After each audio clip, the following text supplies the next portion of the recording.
জাতিসংঘের মানবাধিকার কার্যালয় নিয়ে অন্যান্য দলের মতো উদ্বেগ আছে বিএনপিরও। সোমবার এক আলোচনায় মন্তব্য করেছেন দলটির স্থায়ী কমিটির সদস্য সালাউদ্দিন আহমেদ। তিনি আরও বলেন, সব দলের সাথে আলোচনা করে অন্তর্বর্তী সরকারের সিদ্ধান্ত নেওয়া উচিত ছিল। এই গোলটেবিল আলোচনার আয়োজন করে হেফাজতে ইসলাম। আরও জানাচ্ছেন সুফিয়ান ফারাবি। বিভিন্ন রাজনৈতিক দল ও নাগরিকদের নিয়ে হেফাজতে ইসলামের এই গোলটেবিল আলোচনা প্রসঙ্গ মানবাধিকার বিষয়ক কার্যালয় স্থাপনে সরকারের সঙ্গে জাতিসংঘের চুক্তি। ইসলামপন্থী বিভিন্ন রাজনৈতিক দলের নেতারা বলেন, সবার আগে দেশ ও ইসলামের স্বার্থ রক্ষায় সজাগ থাকবে তৌহিদি জনতা। ইসলাম এবং মুসলমানকে নিয়ে কটূক্তি করা হবে, তারা বলবে সেটা বাক স্বাধীনতা।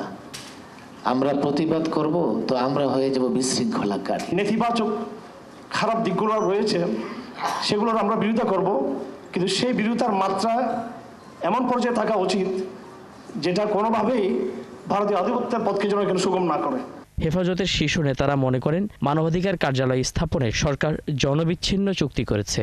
পশ্চিমাদের এজেন্ডা বিভিন্নভাবে তারা বাস্তবায়ন করার যে চেষ্টা করবে, আমরা এটা হতে দিতে পারি না।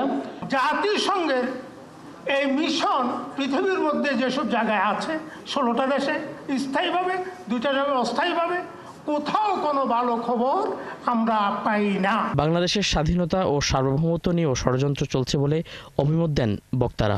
পার্বত্য চট্টগ্রামকে যারা দীর্ঘদিন ধরে স্বাধীন ভূখণ্ড নানান ধরনের বিচ্ছিন্নতাবাদী কর্মকাণ্ড করছে, এখন তাদের বিরুদ্ধে সরকার যখন কোনো অভিযান চালাবে, আমাদের সামরিক বাহিনী একটা অভিযান চালালো, বললো মানবাধিকার লঙ্ঘন হয়েছে, 2 জন মানুষ মারা গেছে।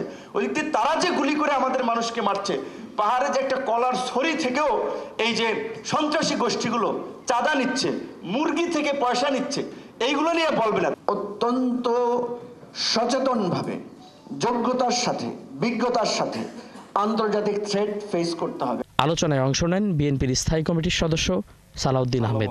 তিনি বলেন, সব দলের সঙ্গে আলোচনা করেই সরকারের সিদ্ধান্ত নেওয়া উচিত ছিল।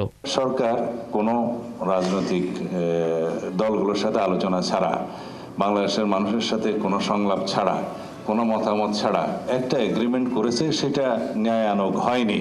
এই ইন্টারিম গভর্নমেন্টের নীতিগত কোনো সিদ্ধান্ত নেওয়ার আসলে মৌলিক কোনো অধিকার নেই।